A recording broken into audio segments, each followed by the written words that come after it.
Throughout the music video era, we saw several transitions. We were growing as a culture. In 2000, it became about the vixens. We were the aesthetic. We were part of the fabric. I literally walk up to you, say, hey, I make music videos and I'd like to put you in one. Next week, you'd be on some set somewhere doing something crazy. She had the curves, but she had the face. She had the attitude. Women were getting paid like rappers. Those days were cut short very quickly. The concept of video vixen became a lot more salacious. There was girls that were willing to do a whole lot for airtime. Here's how we changed the culture. Here's how we owned ourselves, owned our bodies, did our thing, and came out of that all right. You can tell through music where we are as a people. You can tell the social climate, you know, politically, everything. You can tell through music. Hip-hop was always braggadocious. It was always talking about I'm this, I'm that, but hip-hoppers weren't making a lot of money.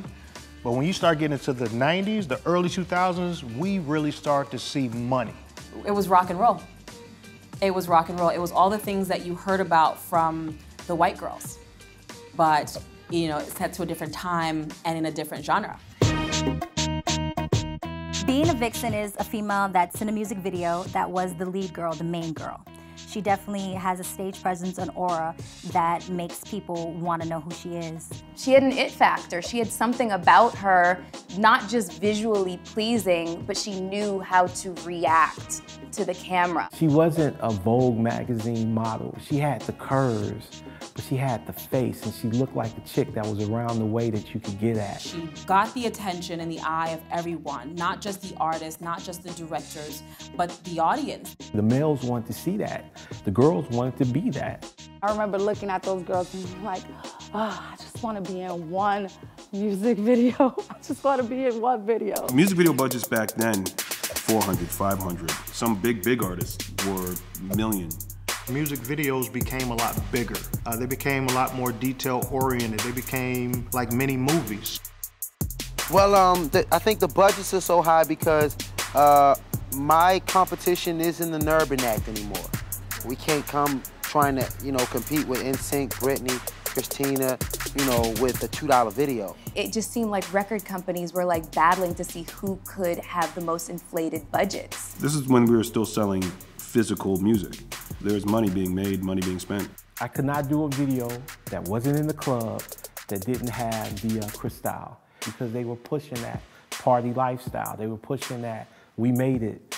And you always want to see a pretty chick. You know, that feels like success. You know, it feels like money.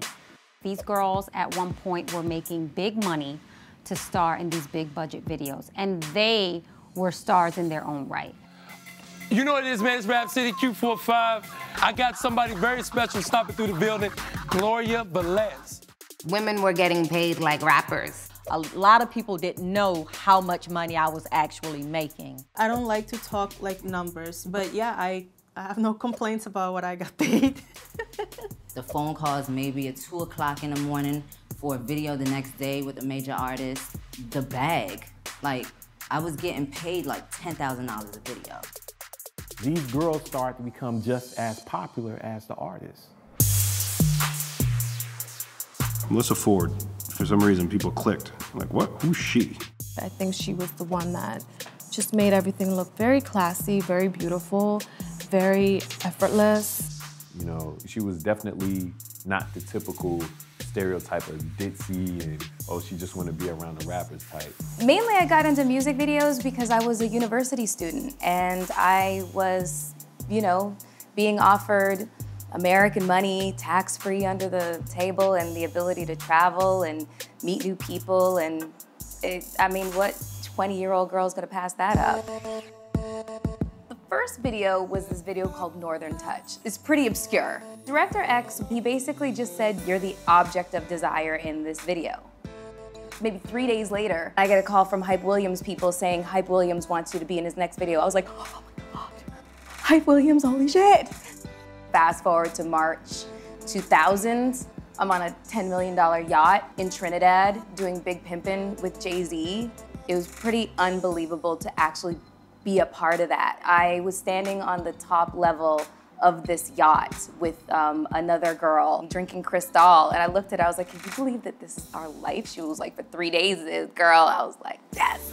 Big Pimpin', for example. We didn't approach it like a production. We approached it like an event that we were all a part of. We flew about 70, 80 people down and just had the most fun you can have and just rolled some cameras at the same time. For whatever reason, Big Pimpin' clicked with everybody, and then we just entered the craziness. It's Big Pimpin', baby. That's right. Big Pimpin', spinning. When Gloria Velez did Big Pimpin', the way that she just rocked along with the whole look of everything. I'm Big Pimpin', baby, in every aspect of my life. So to have a woman like her, it was like, that's the fantasy world of every guy that wants to be a Jay-Z or a Bun B in Pimp C. She shined more in that video, I think, than some of the artists. You know what I mean? And the song was bananas, so. Big Pimpin', we spending cheese. Check them out now. Big Pimpin' on BLADs, we doing. The Big Pimpin' video, I didn't know it was gonna be that huge, honestly. The night before, we all hung out. So I was like, and I was really, really young. I wasn't even 21 yet, so I shouldn't even been drinking. And that day I met Pimp C. We hit it off. I was listening to his music, he was listening to mine, and we were vibing. And then I went to the trailer and fell asleep. Another girl was in my position, there. He was like, no, I want Gloria here. I'm not having this girl. And he kind of he fought for me. That is so dope. They woke me up, if you really look, I hardly have any makeup on. My hair was just brushed, and that was my outfit. That was actually my birthday outfit. And I just put that on, and he had a fur. He was like, yeah, because people weren't doing it in the summer, wearing a fur coat. We started that shit, you know? I'm sorry.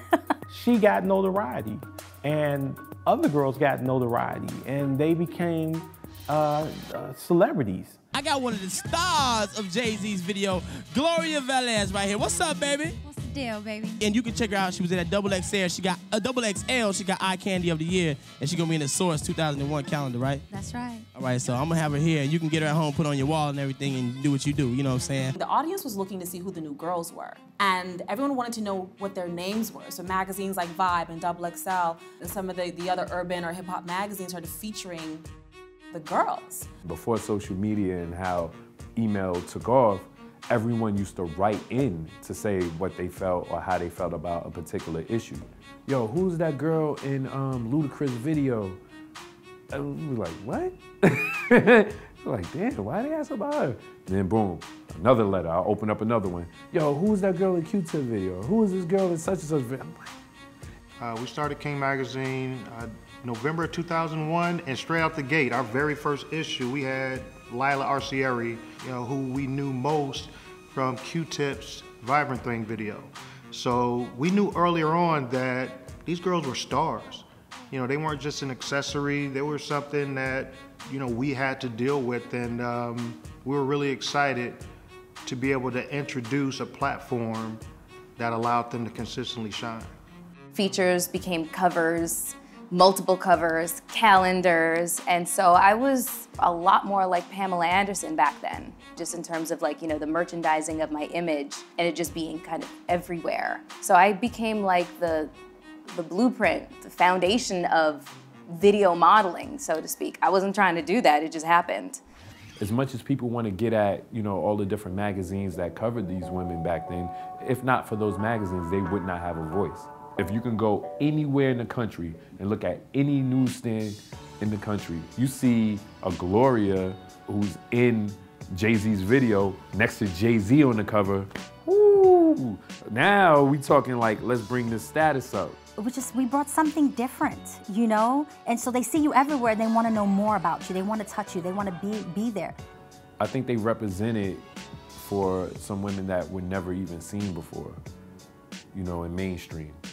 Here's some of the most beautiful women of color that you'll ever see.